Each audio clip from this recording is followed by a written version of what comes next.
Darius Rochebin, je suis pour un système international qui repose sur les États, dans la grande tradition française de Richelieu à De Gaulle et du traité de Westphalie, la souveraineté des États. Donc je ne reconnais aucune légitimité à la Cour pénale internationale. Ici, on ne suit pas la foule, on analyse les faits. Si c'est aussi ta vision, abonne-toi.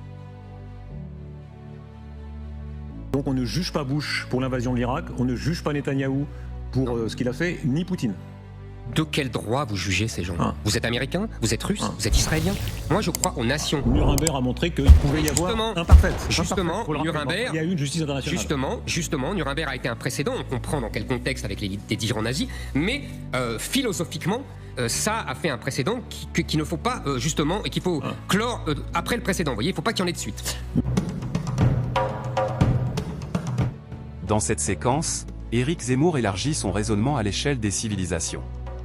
Il affirme que la France, et plus largement l'Europe, traverse une phase de recul historique, non pas seulement économique ou démographique, mais avant tout mental et stratégique.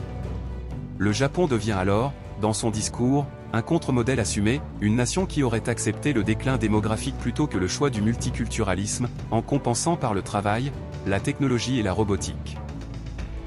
Pour Zemmour, ce choix incarne une fidélité à la civilisation plus qu'à la croissance à tout prix. Cette analyse s'inscrit dans une vision classique des relations internationales, proche de Raymond Aron ou de Hobbes, où la puissance reste le principe structurant du monde.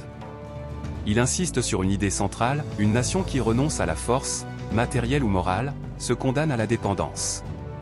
Qu'on partage ou non ce diagnostic, Zemmour pose une question fondamentale. Le déclin est-il une fatalité démographique, ou le résultat d'un renoncement politique et culturel? Et derrière cette réflexion sur la puissance, l'identité et la survie des nations, se dessine une interrogation plus large encore, jusqu'où une civilisation peut-elle s'adapter sans cesser d'être elle-même? Merci beaucoup Éric Zemmour, c'est votre livre « La messe n'est pas dite pour un sursaut judéo-chrétien », c'est chez Fayard. Merci d'avoir été Si tu fais partie de ceux qui veulent comprendre avant de réagir, abonne-toi, active la cloche des notifications et partage la vidéo, même à une seule personne, ça aide énormément.